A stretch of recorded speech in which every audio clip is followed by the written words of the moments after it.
Peace and harmony coming to you. Today's topic is owning your goodness after experiencing severe traumatic child abuse, be it physically, emotionally, sexually. They all impact you on a social, socioeconomic, and spiritual level. And with the foundation that's laid in child abuse, I think it's very important to come to the point where we can begin to own our goodness, even having endured these circumstances or situations in our past. And from a spiritual level, we have to understand that we are all connected to an infinite goodness, and we are all part of an infinite plan for healing and love here in this planet where we are. And the issue of child abuse, in that it destroys the very fabric of that connection to your higher power or your goodness, your purpose in life, your ability to make connections and positively relate to the world around you. And in part of our healing journey, I think it's very important that we learn to own our goodness as the core of who we really are, and our ability to reconnect to this is inherent within us, and it is tapping in, finding that goodness, living that goodness, and owning that intrinsic internal goodness that I hope to impart to you in the lesson today. We are, as children who were abused, oftentimes we're told that we weren't good. We were made to believe that we were not good people, we couldn't do anything right. We were scolded for taking care of ourselves. We were scolded for being happy. Maybe we had a parent who was jealous, out of control. Maybe they were drinking, alcoholic, on drugs, mentally ill. They had issues within themselves that were then passed on to us as family members. So what I want to discuss today is tools, methods, and strategies for you to begin to separate from that experience and take ownership and responsibility for yourself and own your own goodness. Because if we don't, we will ultimately begin to sabotage ourselves, and we will not be able to recognize any of the good steps that we've made in our lives. In other words,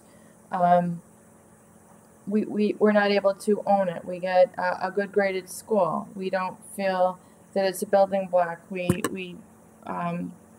It's confused in our mind in terms of that we owned or earned that.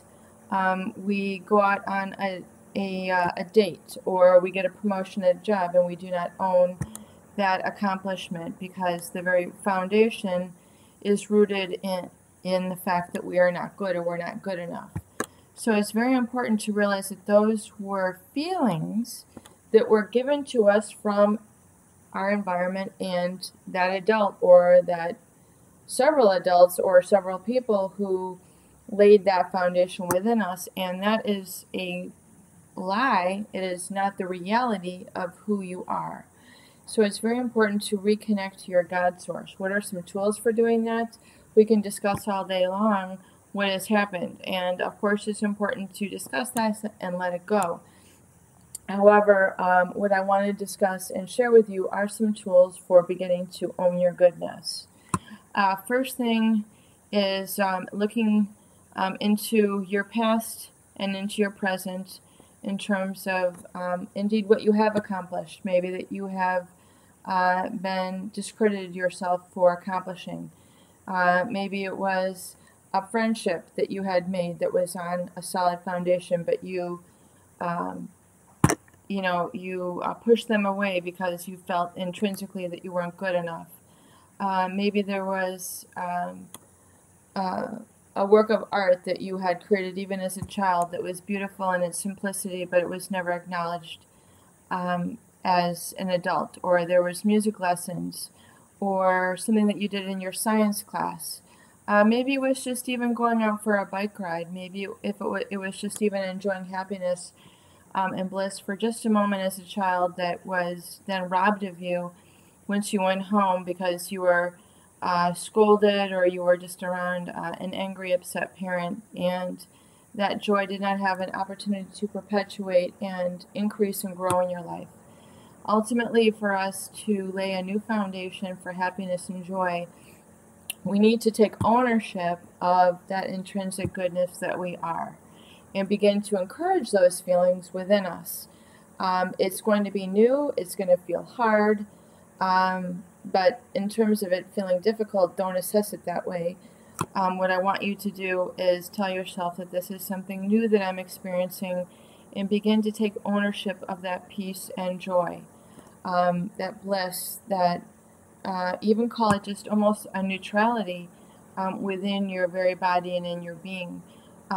Sometimes as abused children, we are so wired and we're so used to being in a fight or flight sort of circumstance where we feel constantly anxious, constantly fearful, even though there's nothing around us that should cause us to feel fearful. If you were to live in a war-torn city or environment or country, and there was bombs going off or people, shooting right outside your door, that would be a reason to feel anxious, to feel scared, to feel concerned. But if that is not the case, even if that was the case, we do have the ability to take control of our emotions and still feel a sense of peace, centered, and calm, even in that situation, because the truth of the matter is we do have control over our emotions. We do have control over our feelings. We just need to begin to exercise that muscle and use that lever within us to gain control. First thing is just taking a deep breath and owning our breath, owning the miracle of life that we are. And once we can begin to do that, we realize that we can control our breathing, we can relax our pulse rate a little bit, we can change our perception, and we can begin to realize that perpetrator is no longer in our environment, and we can begin then to own a sense of peace and love within ourselves. And that is where it has to begin. That's where the new seed has to be planted, and this is what we need to take on into our future. So what I want you to do is learn to take a deep breath and exercise some conscious control over your feelings, and utilize affirmations, which are taking conscious control of your thoughts and affirming not only that you deserve, but that you are intrinsically good, and you are joy, you are bliss, you are happiness, you are peace, you are harmony.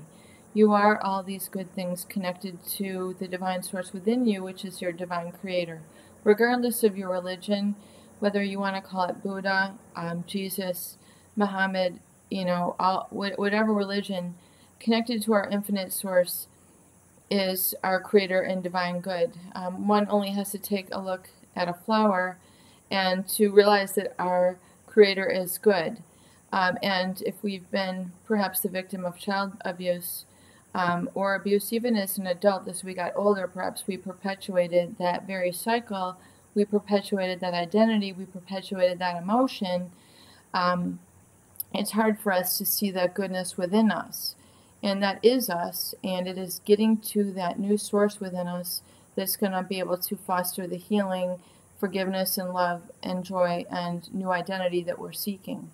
So the first tool I want you to realize is that you own your emotions, and to get used to exercising that. And I want you to get used to taking conscious control and using something called affirmations, which is a positive feeding of a new thought, a new being, registering a new emotion within yourself, which is, think of it as planting a new seed, but we have to lay the foundation appropriately to let that seed grow, and we have to nurture it, protect it. It's a tiny, fragile seed, and it will be easily uprooted if we are around that negative environment. So as I've discussed in our first video, you need to separate yourself from the perpetrator, from the abuser, and to get away from that cycle. Oftentimes in literature it's considered no contact.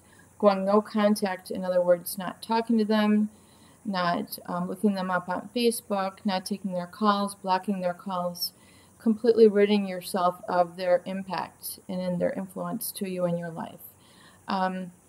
This is difficult to do if it's a family member, yet it has to be done. I'm not saying call them and tell them these things, but it is something you need to do and separate yourself emotionally and take ownership of the love and bliss connection to a divine source that is yours and yours personally, and something that you deserve to experience in life. So first is detaching from that source, realizing you own your emotions, taking a deep breath, letting yourself calm down in understanding that you are separate from that abuse, and understanding on first an intellectual, emotional, and then a spiritual level that you are not those messages that that person gave to you.